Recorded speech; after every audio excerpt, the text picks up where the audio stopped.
Welcome to Guns and Gear Network, everyone.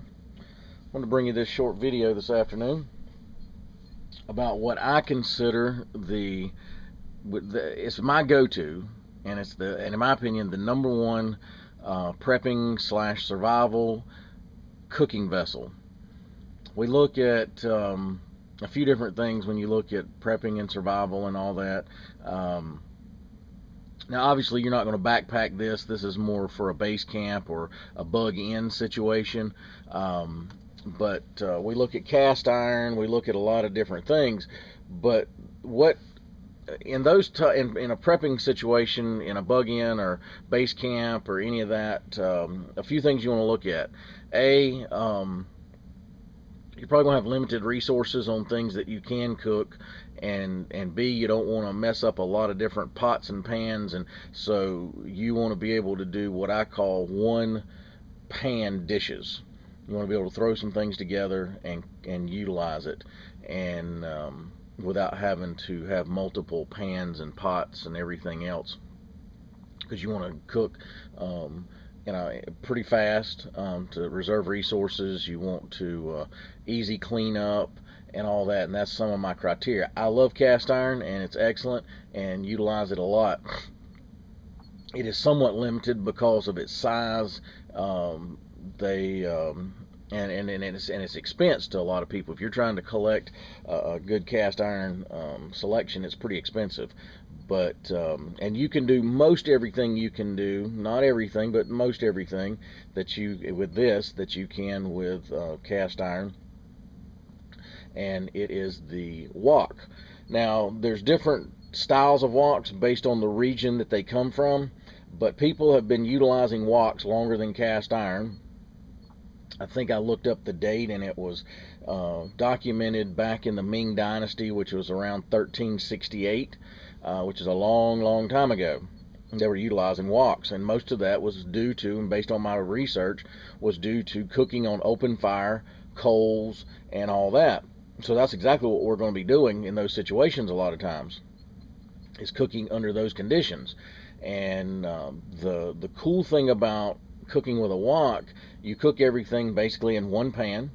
The cleanup is super easy. Once you cook everything, if you'll bring your wok back to temperature, and you literally just put some water in it and scrub it around then they make special utensils. You don't have to use those, but they make like a bamboo scrubber. But I just take and scrub it around with like a wooden spoon, and then slosh it around, rinse it out a couple times, and then wipe it out with a paper towel or anything. Now, there's some criteria to look for when you're looking for a wok. My suggestion, do not buy anything that's like coated or non-stick or any of that, because these work off the same premise as cast iron. These are carbon steel, and they have a seasoning on them, and they come a couple different ways, kind of like cast. You can buy them pre-seasoned or not. Some of them are just pretty much raw steel with a light coat of oil on them, just to keep them from rusting in storage and transportation after the manufacturing process. So I'm not going to go into seasoning a wok. There's hundreds and hundreds of videos about that, wok cooking. I'm not a wok expert when it comes to all that, but there's plenty of videos of people that are. So look up those videos if you're interested in a wok. But let me give you an example. This thing is huge. And if you look, this is the one I have, and it's huge. I think this one's a 14-inch, which is pretty standard. And they make them all the way up, I think, to 22 inches, so they make them really big. I paid around $16 for this wok, and it's bulletproof. It's one-piece unit. It does have a welded handle here, but there's nothing on this to lose, damage, or anything, and it's pretty much there. And when I'm out doing a lot of outdoor cooking, I use this about as much as my wok, as much as my cast iron, to be honest with you, or more. It can be put directly over flame. It can be put in the coals. It's just so versatile. You can cook a lot of items and a huge volume of it. And us preppers obviously store a lot of rice. It's obviously known that the Asian community that would use these woks eat a lot of rice.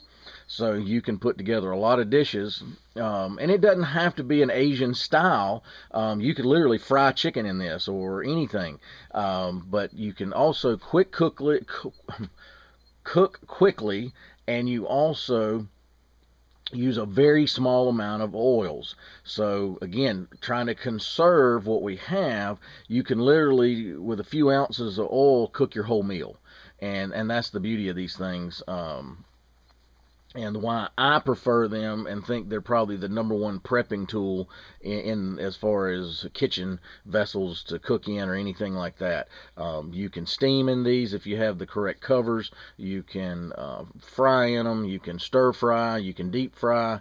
You can do a basic kind of saute type situation, and it's easy to what I consider share a meal, because you're cooking everything in one pan and you can cook a lot of it, and you can put what I call extenders in it,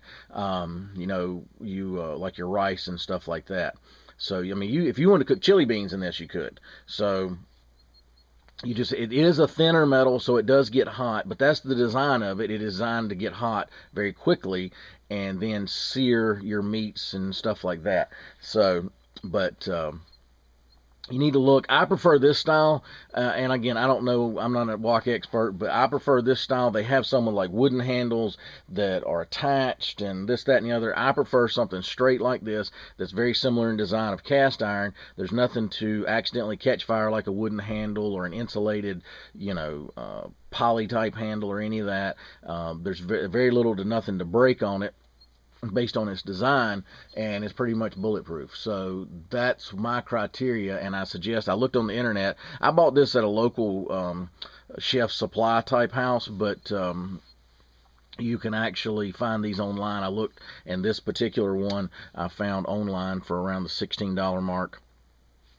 $17 mark. You're actually going to pay, obviously something in shipping, but it doesn't weigh a whole lot either. It's fairly light compared to cast iron, and like I said, the cooking properties and the design of it's very similar to cast, as far as what it's designed to do, which is cook with open flame.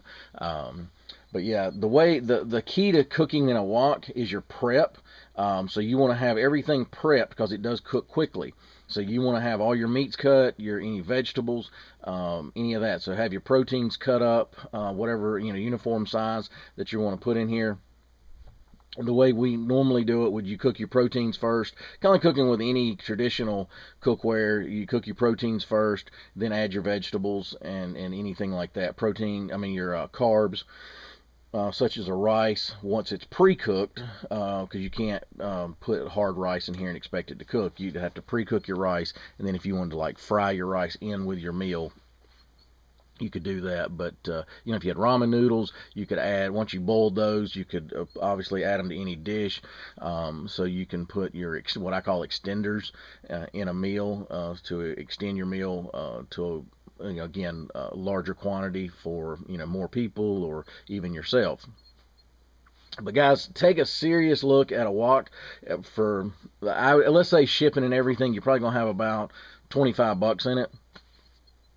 I can't think of a better option, and I've used a ton of them, and this right here is the one I go to all the time. Like I said, if you look at this one, it is this one was pre-seasoned, but it's been seasoned again by me a couple times and stuff like that. What I normally do after I cook in it, like I said, I'll throw some water in on it, and while it's really, really hot, and it'll basically boil all the anything that's stuck on it. You scrub it just a little bit with like a wooden spoon, any tough areas, wipe it out, then swish it out a couple times, wipe it out with a paper towel or a rag, and then normally I just put a light coat of oil, cooking oil, back on it to keep it protected, kind of like your cast iron, and so that way it won't rust or anything like that. But unless it's exposed to the elements a lot, I don't say that's not necessary with the seasoning on it, because it does protect it, but I always try putting just a little light coat. So again, you're not you know, usually utilizing your resources too much with your oils and stuff like that you're trying to save. And but yeah, anyway, guys, I want to bring this little short video. I think if you get the opportunity to buy one of these, and they're great to cook with at home, so don't get me wrong, we use it a lot. You know, about once a week we'll do some kind of stir fry or something, and it's fun and easy, and pretty, like I said, low cleanup even during the week, just your normal week of cooking dinner at home. And we kind of like it, and it's actually healthy for you because you're using a lot less oils and stuff like that. So anyway, guys, look up this, and you may want to look up some recipes and research some other people that on YouTube that cook with woks and different styles and different things you can do with it. But if you have any information that you'd like to share with us, any experiences you have with this style of cooking or anything like that, please share that with us. Or if you have any suggestions, maybe something else you found that you like to cook with and all that, share that with us. And we'd like to hear your opinions and your thoughts on things, and we'll share that information with people. Anyway, guys, I appreciate you tuning in. If you would like, share, and subscribe. If you would hit that thumbs up button, that helps us. If you hit the thumbs down button, we don't mind that, but just if you would kind of give us a critique along with the thumbs down, let us know what you like or didn't like about the videos, so we can improve them as we go and kind of better the channel and all that, and the quality of videos we're doing. You know, I didn't want to get into professional video making. I kind of want this kind of very personable and one-on-one, and that's kind of the theme I've kind of kept with on the videos, and I think it's worked pretty well so far. But anyway, guys, I appreciate you tuning in today. If you would like, share, and subscribe, and we'll be bringing you another video in the near future. Have a good day, guys.